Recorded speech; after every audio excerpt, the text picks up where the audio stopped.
All right, today we are talking about that Greek classical period. Last week we talked about the geometric and archaic period. This week it's all about that classical. We got Neo and all that good stuff coming up in the next few weeks, the next couple weeks. This period begins with the end of the Persian War, around roughly 480 BCE, and it's considered the high point of the ancient Greek civilization, where everything was kind of coming into fruition. It's a time not only for evolution, but also revolution. After completing this lesson, you're going to be able to distinguish how Greek art represents varied elements of Greek culture and recognize the purposes, styles, and materials used in Greek temples and architecture. The Temple of Athena. Now, this is the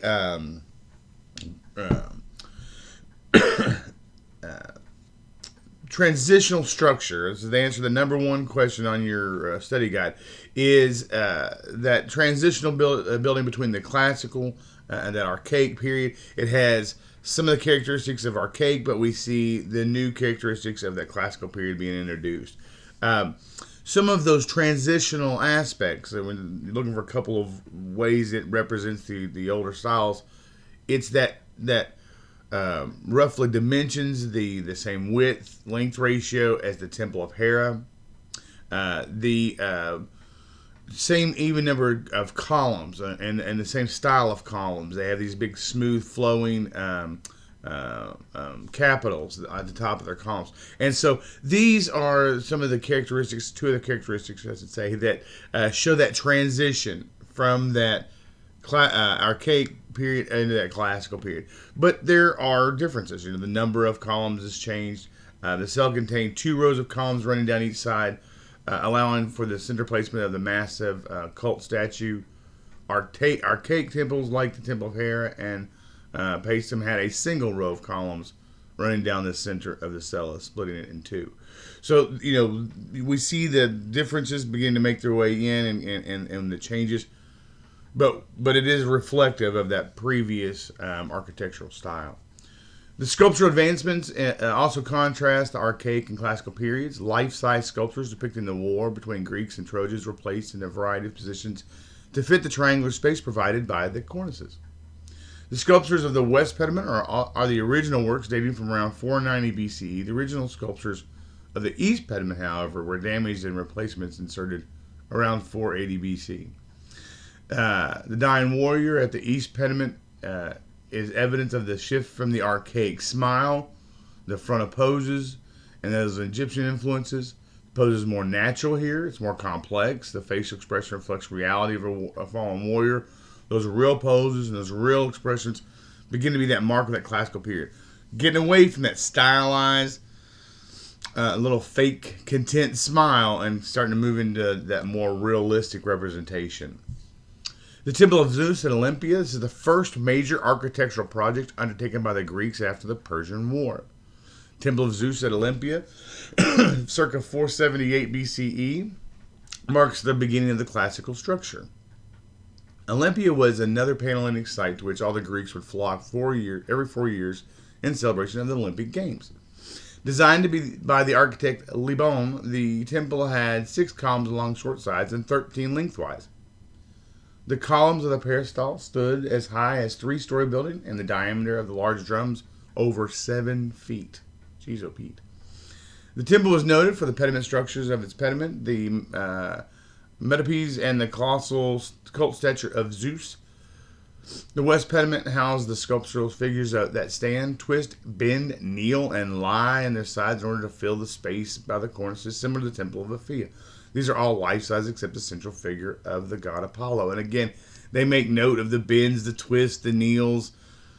And again, these very naturalized poses as opposed to those very stiff poses that we saw at the end of that archaic period. The scene itself depicts the battle of the centaurs and the Lapis, a popular subject for the ancient Greeks. The Apollo not only brings order to the centaurs and Lapis, but also orders the balances of works as well. The East Pediment depicts the chariot race between Pelops, I'm not sure about that one, and King Onomus, the subject of local importance.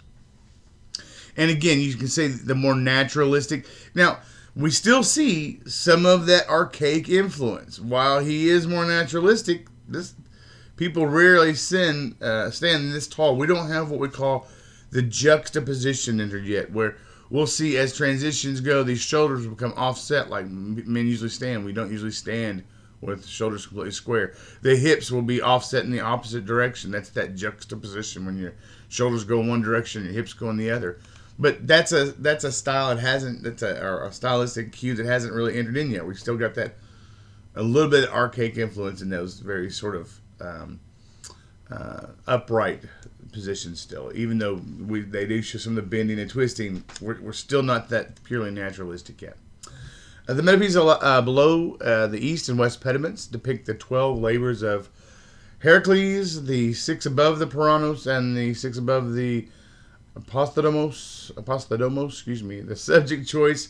Hercules was heralded to be the founder of the Olympic Games. The works are evident in the severe style, and that severe style is marked by those rigid poses and that sober or severe expression in the face. They still have that in a Greek style. If you look, it's not quite as rigid, but we still have that sort of severe expression. The first high relief from the West Frieze depicts Hercules battling this Cretan bull. The natural and complicated pose of the hero contains natural proportions and musculature. The bull is depicted in a twisted pose to show the massive size and without having to diminish Hercules' size, balancing realism and the depiction of importance. In the frieze, Hercules holds up the sky with the help from Athena, and a cushion from Atlas returns with the apples of Hesperides.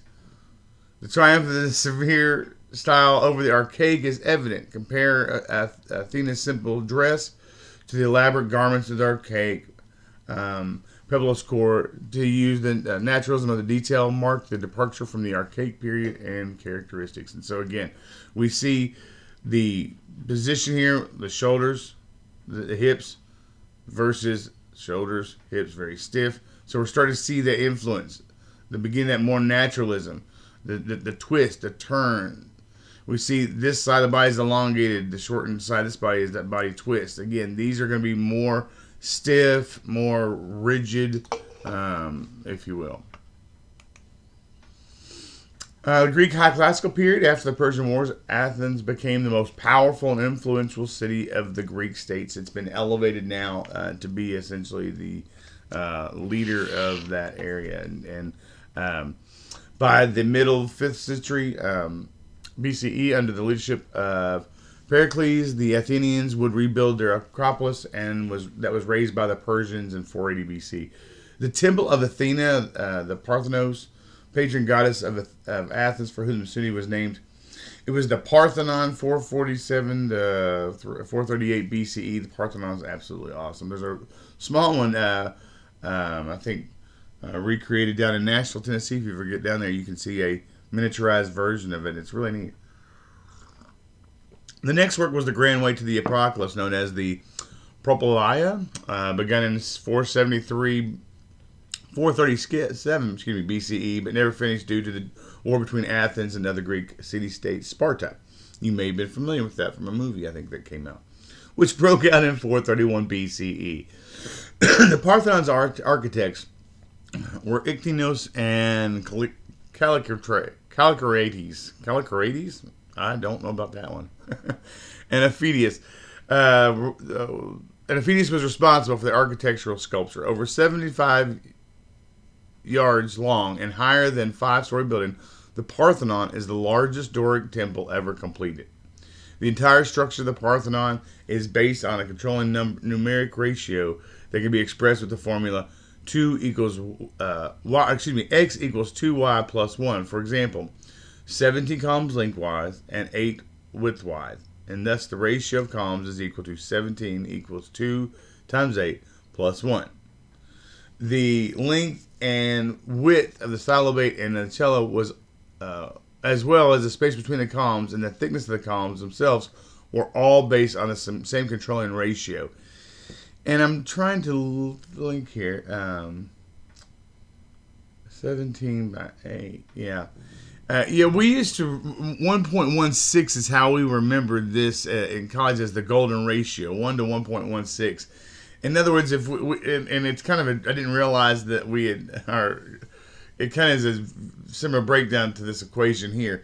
But we recognize this as what we call the golden ratio. In other words, our TVs today are often based on it. Used to TVs were kind of square. They've gone to more of this golden ratio that is sort of an elongated rectangle. And the Greeks believed that this golden ratio represented a lot of very interesting concepts, and it was important to them. And aesthetically, it's thought to be one of the more pleasing shapes to look at from the eye, that the eye likes to look at. And a lot of artists use the golden ratio exclusively as they design their works based on their proportions.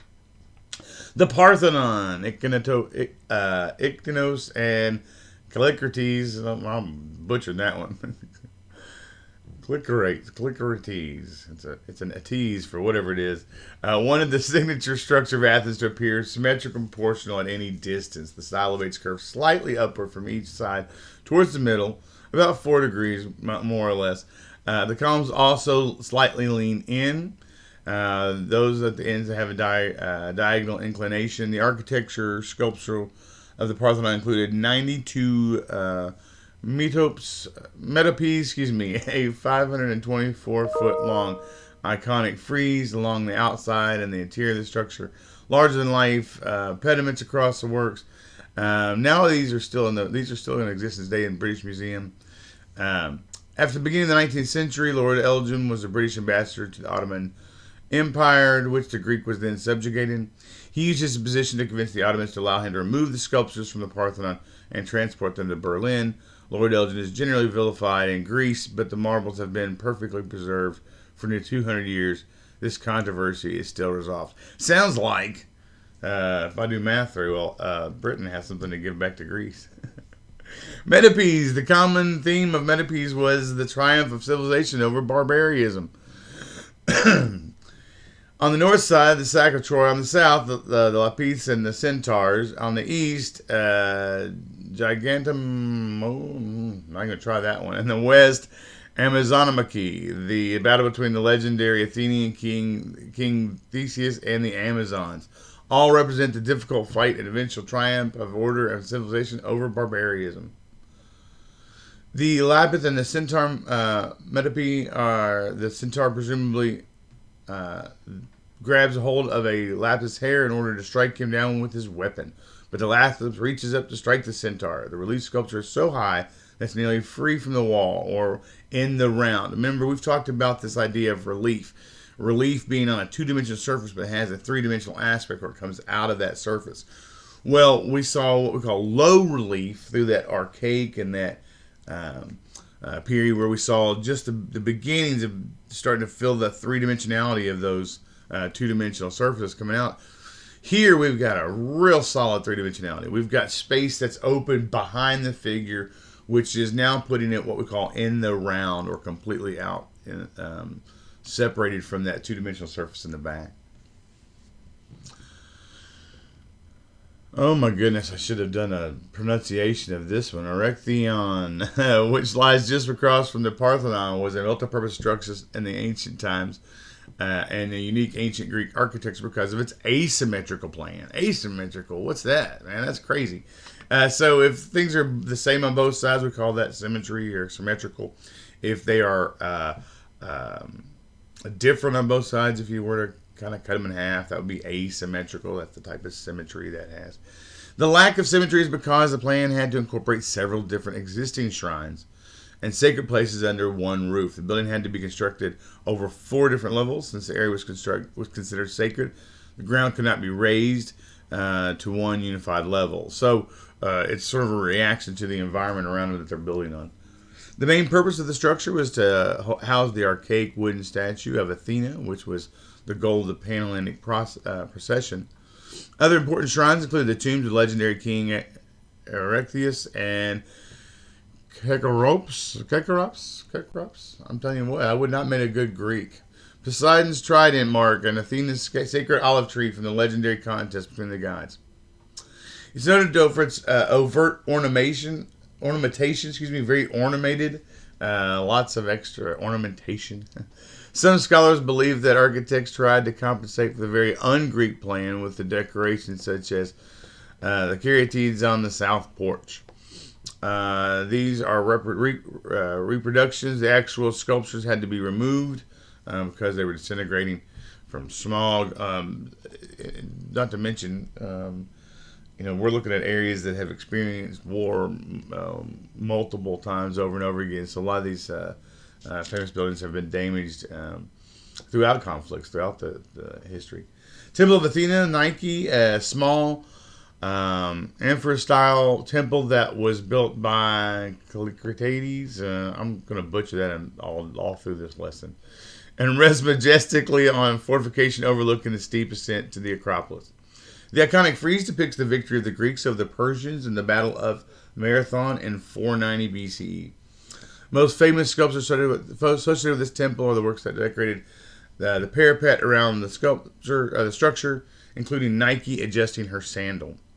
And again, Nike adjusting her sandal, when we think about stylistically, how we continue to move away from those rigid structures and the rigid representations of human beings from the archaic period into this very naturalistic, free-flowing style of sculpture where we see the fabric is very loosely depicted here, and what she's doing is just adjusting her shoe, not caught in some heroic moment. It's more of a naturalistic expression of what humans go through and do. Greek early and high classical period. During the early classical period, Greek statuary broke free from the rigid formulaic pose inspired by the Egyptian art. The sculptures of the period were not just interested in how the human looked, but also how it stood, how it moved, and what it did, and how it interacted, this sort of thing. Kritios Boy, the earliest statue demonstrating the new direction, is also called Kritios Boy. That was recovered from the below the pavement of the Acropolis. There is a slight dip in the hip, the weight, the shift of the leg. Right leg is bent at ease. The head is also slightly turned. We talked about that juxtaposition where things are slightly becoming, but you can see his shoulders still look pretty square. This is a more natural pose, Contrapposto, and separates archaic statuary from classical. Contrapposto, Italian term. This is Contrapposto is when you hear me say juxtaposition, it's very similar.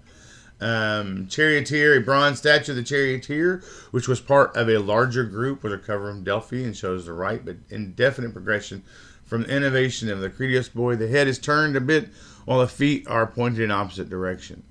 Slight weight shift is evident as well. The expression of charioteer is also characterized by the work done in that severe style, where it's getting a little bit away from that severe smile, but he's not any happier. He's just still got that very solemn look. The Rice Warrior in 72, two bronze warriors were pulled from the sea off the coast of Rice in southern Italy. They were tremendous find, two very high classical sculptures that survived the original form, since most of the Roman marble sculptures are copies. Warrior A, there is pronounced Contrapposto, that juxtaposition, the turn, the shoulder tilt. More so than in the Kritios Boy, which also characterizes the figures as the S shape.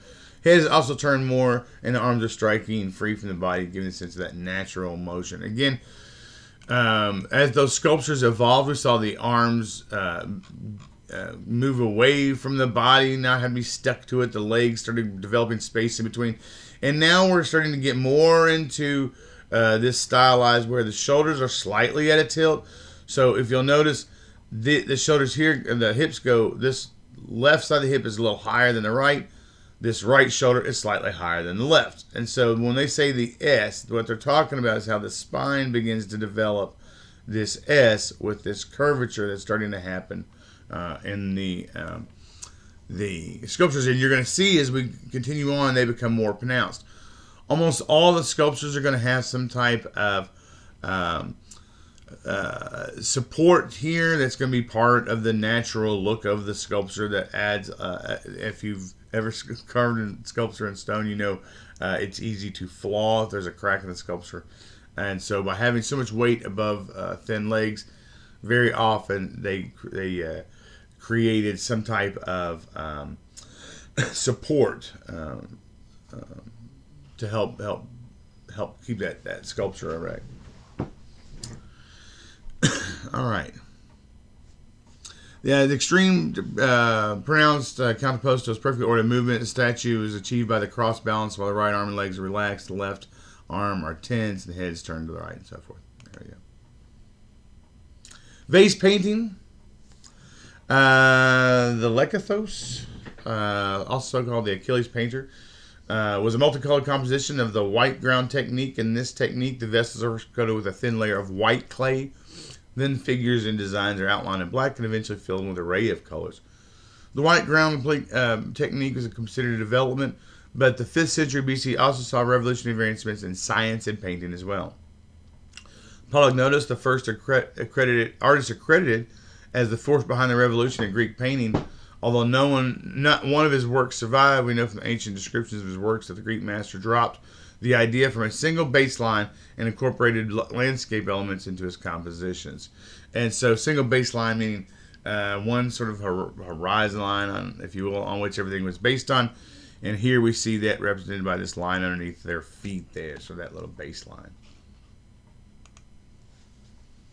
Late Greek and classical period of art. Late classical, roughly the 4th century BCE, was a time of political and social upheaval. The Peloponnesian War, 431 to 404 BCE, left Athens devastated and the rest of Greece enfeebled. Sparta, the victor, then became the chief city-state of Greece, only later to be replaced by Thebes. Greek weakened city-states were also not able to rally against other Persian advances. And if you've ever seen the movie 300, you know what we're talking about. Losing a decisive battle in 338 BCE, eventually the Greek city-states had no choice but to come under the rule of the Macedonians, a powerful nation in the north of the Greece, but not originally considered to be part of the Hellenic civilization. The Macedonian king Philip II was assassinated a few years later, and his son Alexander III, better known as Alexander the Great, succeeded him. Alexander then led a brilliant military campaign in which he crushed the Persian Empire to extend his reign from Greece all the way to India before his death in 323 BCE. The idealism of the 5th century BCE was replaced by disillusionment and estrangement in the 4th century. As a result, the serenity, balance, harmony, and perfection of the high classical period was replaced with the emotionalism, tension, irony of the late classical period. The late classical period artists were less concerned with the ideals than they were with the real world. So getting away from what we thought was perfect and going to what we know is true. The late classical period did not follow the general line of development as much as different artistic styles.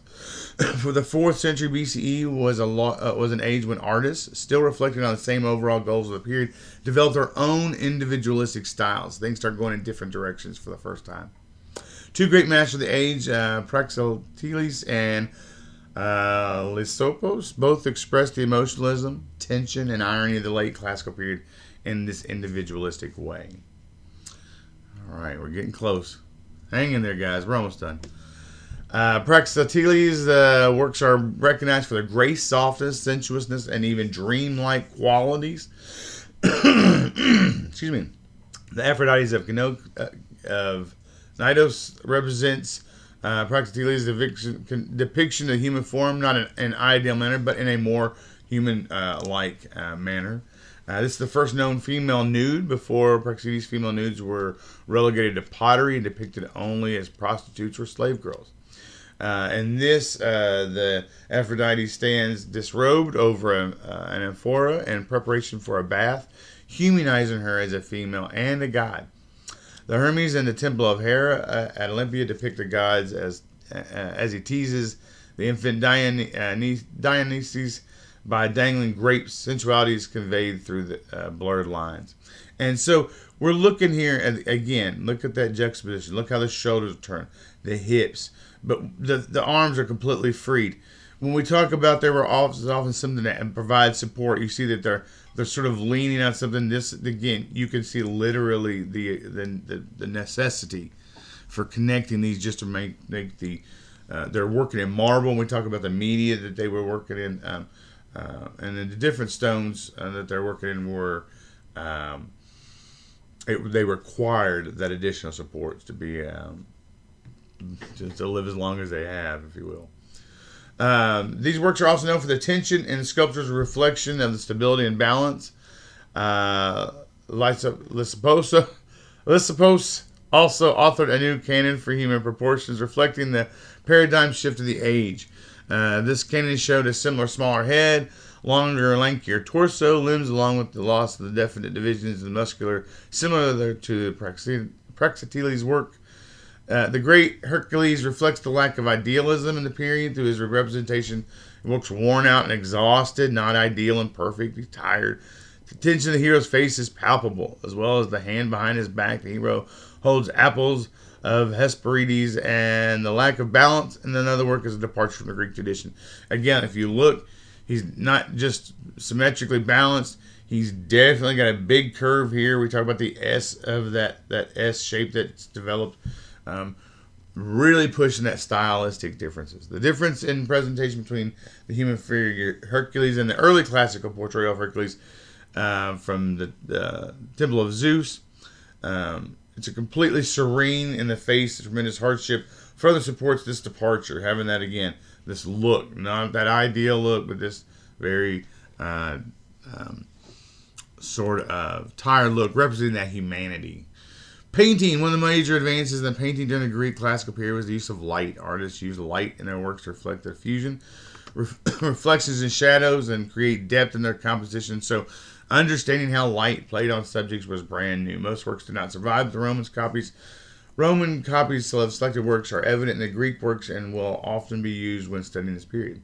Battle of Issus, painted by Philoxenes, 310 BCE, is a Roman copy of the original. This painting depicts Alexander's victory of the Persian king, Darius III, at Issus. This copy is actually a mosaic. Those are little tiles of glass that were put together to create the image. It was recovered from the lavish house, the ruins of Pompeii. Use of shadows in the work creates depth as well as a foreshadowing of the horses, specifically the central horse, whose rear comes straight out towards the viewer. There's also striking range of emotion in this work, including Alexander's intense focus and fear of the Persians who stand directly in front of Darius' chariot. Hopelessness of vanquished Darius. Oh, poor Darius. All right. And architecture. Due to the upheavals of the age, there's a lack of ambitious building project dominated by the high classical period. The 4th century BC gave rise to several new structures, such as the monumental outdoor theater. Previously, theaters consisted of wooden benches on hillsides and in ravines, that type of thing. This was a new humble beginnings for stone structures to find their origins. Epidaurus was designed by Polykletos, the younger, probably the nephew of the great sculptor. Theater after Epidaurus featured over 50 rows, marble benches separated by radiating aisles, and could seat as many as 12,000 spectators. The design also incorporated amazing acoustics. The slightest whisper could be heard all the way up to the last row. It was an age when the influence of the Greek architecture spread beyond the immediate shores of Greece. All right. That brings us to the end. We're going to look at that study guide and hopefully get you all set up for the rest of this week. Soon we've got a discussion-based assessment coming up, and so be sure you ask more about that and how much fun that's going to be. Thanks, guys. Have a great day.